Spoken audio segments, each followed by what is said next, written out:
Hi guys, and welcome to the video today.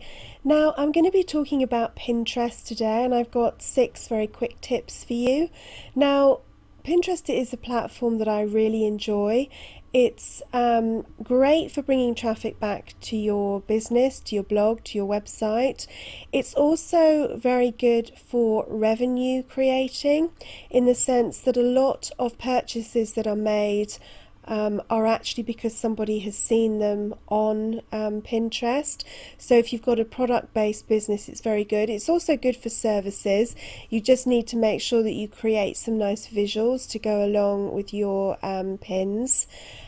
So it's really good. It is a very female orientated site, although I think it is growing with male audience as well, but really good for things like crafts, pets, tutorials, food. They're all very big, but that doesn't mean that you can't carve out a niche of your own if you're service based, if you're anything else, even if you're something like an accountant or a life coach.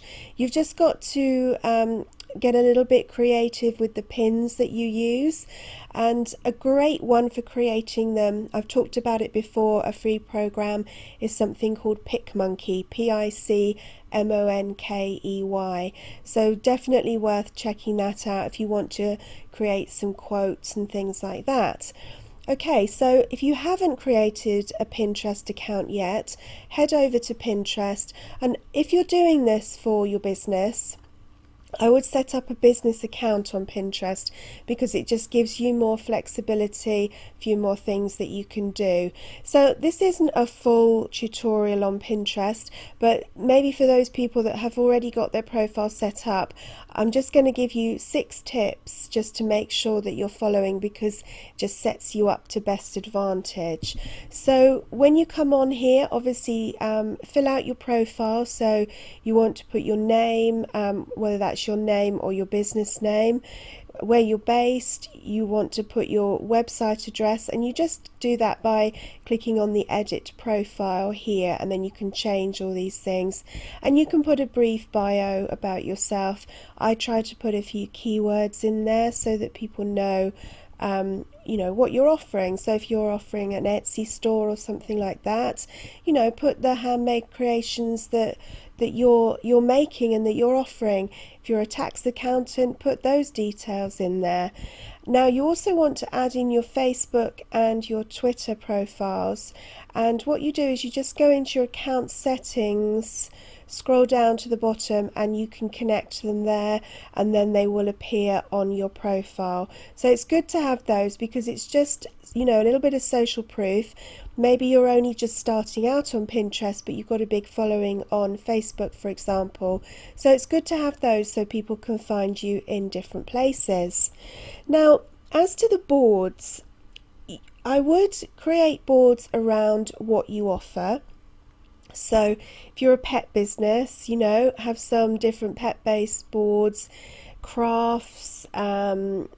If you're more of a service-based business, I would have some business-based boards about what you do. So if you're a solicitor, you're a life coach, but I'd also offer some other things as well. Now, because I've got a few different websites, I actually bring all my interests together in Pinterest. Now, some of you might not agree with that, and you might want to keep it very specific. So if you're just writing about your pet sitting business, for example, you only have pet boards.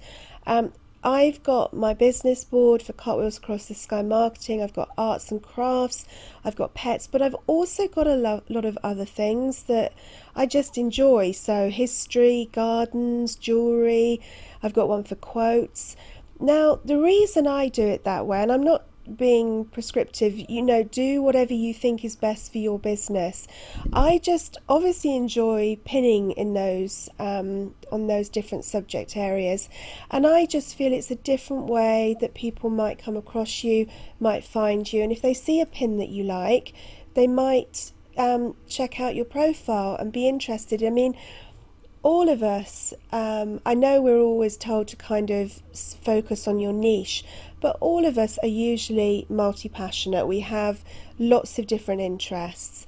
And just because someone's looking at something about pets doesn't mean that they wouldn't also be interested in something about handmade items, or they're looking at a food post, doesn't mean that they might not be in the market for a life coach. We all have lots of different interests, and it's just a way of putting yourself in front of more people. Now, I'm not saying necessarily do it that way. You have to do whatever you feel is best for you. I think some businesses, if you are very pet based and that's all you're working on, or craft based, or food based, just focus your boards around that. That's perfectly fine.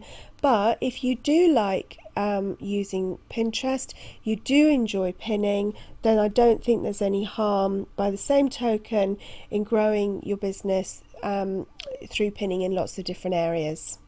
So that was my first point, sort of setting up your profile, adding your details in, getting some keywords in there, and setting up your boards. Now, I just want to show you something that is very important, and that is adding prices into your pins. Now, this is going to be really for those people that are product based, although if you've got a service on your website and it's got a price on the website, then by all means add that in when you pin. But obviously, if you're a service based where people need to contact you in order to, get a costing, get a quote, that doesn't work so easily. But if, for example, you've got a product, I'm just going to pin this bracelet here. You pin it. Obviously, this will come up. There'll be a description in there which is picked up from Etsy. Always just, now this one is actually reduced. I'm just going to put reduced from... oops, if I could type, I would. 25, I can't actually remember how much it is, there we go. £24 to £9.60. Normally you would just be putting one price in there, but it's just important.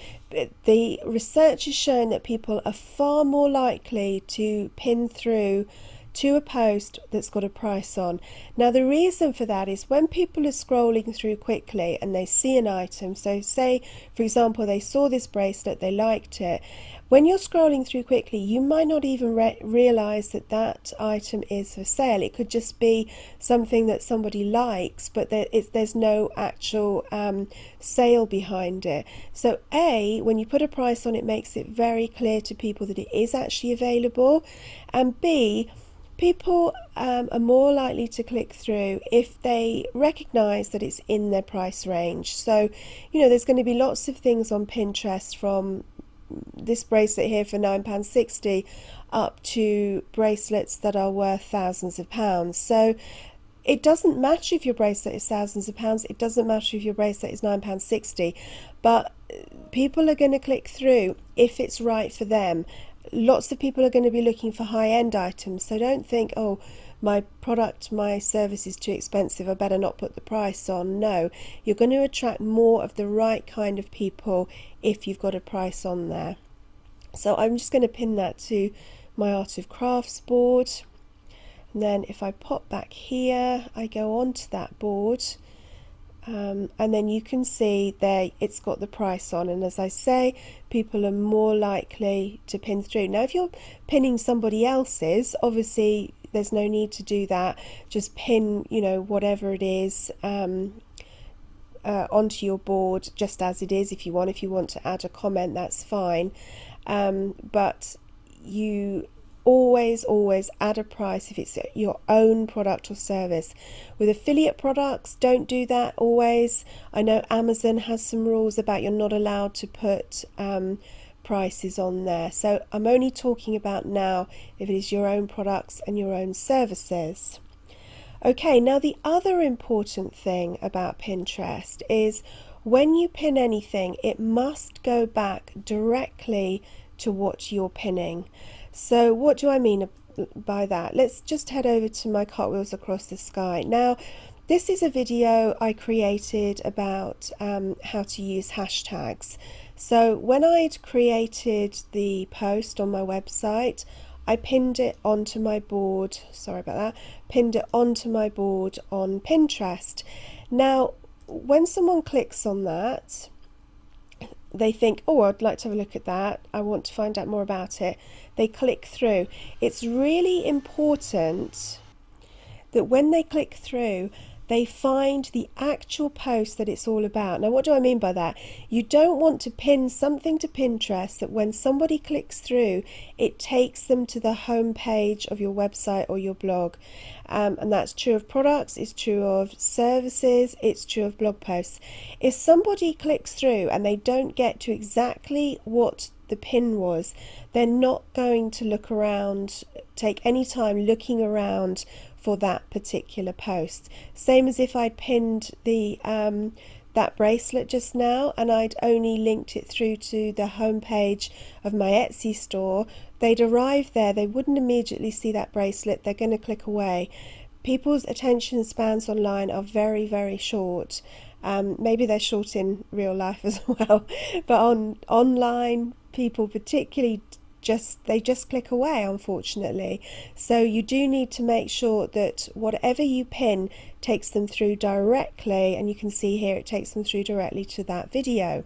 Now, if you ever pin anything and it's just going back to your home page, or it's going to, you know, the wrong part of your website, all you need to do is go to the pin, click the edit, and you can always change the link right in there directly on your pin. So if you do pin something and it's, you know, taking somebody to your home page and it's not correct, don't panic, just leave the pin there, head into it and edit it, and that's saving it there. So that's my third tip. Now, my next tip is really about building your following. And what you need to do there is you need to get active on Pinterest. You know, repin other people's pins. If you want to see the people that you're following, just always click the pin button at the top. You can head through, pin things to your board, so you can kind of repin. That's a cute one about rabbits there, so I would just pin that to my rabbit board.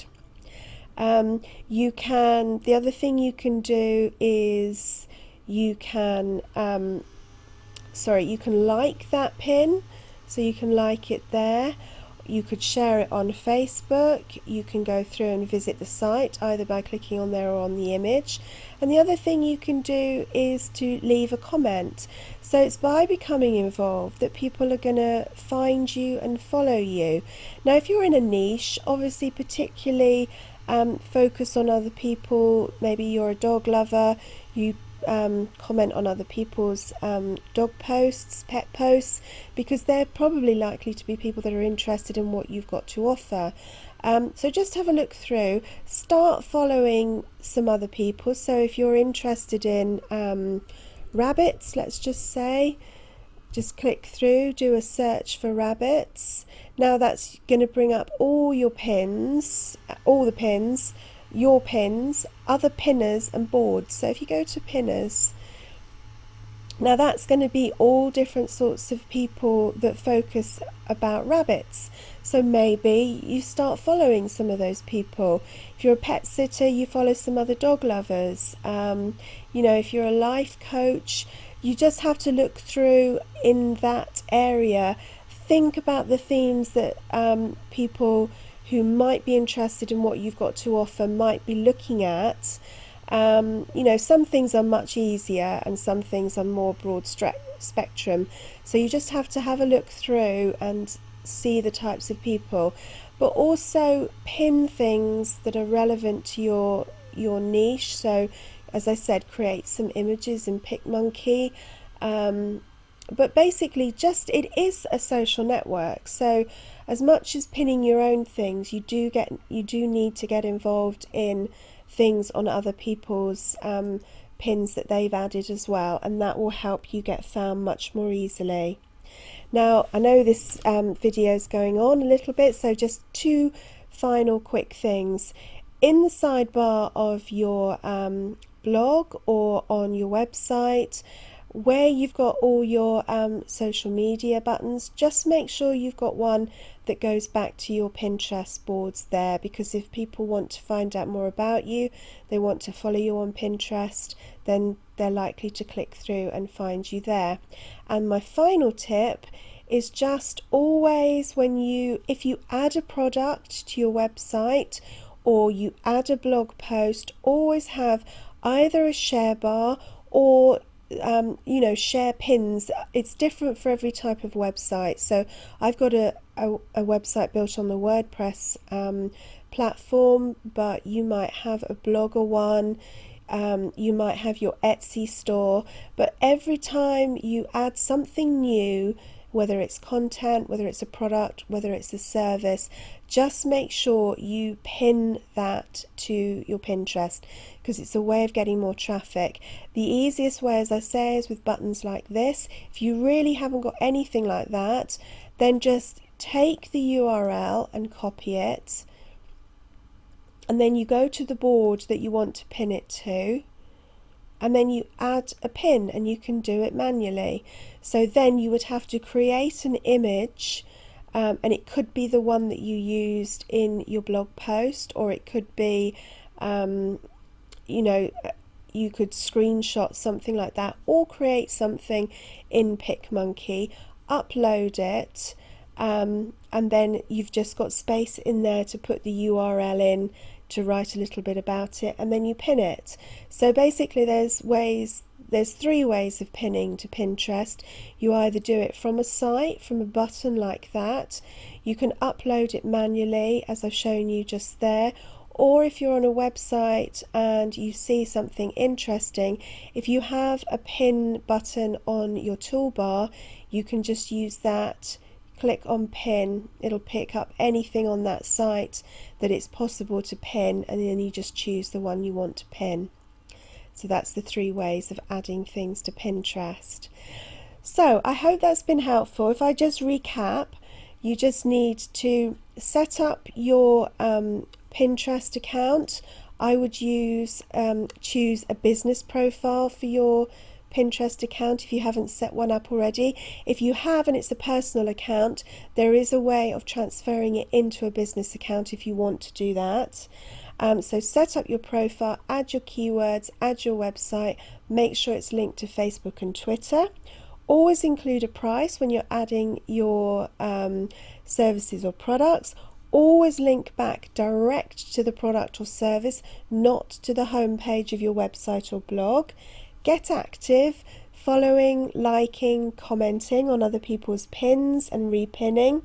Have a button on the sidebar of your blog or website so people can find you on Pinterest, and have some sort of share bar or way of pinning all your products and your services and your blog posts to Pinterest. So that's just a very quick overview of Pinterest. I hope it helps you to get started, and once you get into Pinterest, it is a real lot of fun. There's so many fab things on there to find. It's a good way of networking with people. It's a good way of networking with people who may well be interested in what you've got to offer. And it's just a lot of fun. There's loads of beautiful images to look at, lots of different people to find. So do dive in, get started and try it out. And I'll see you next time, guys. Thanks a lot.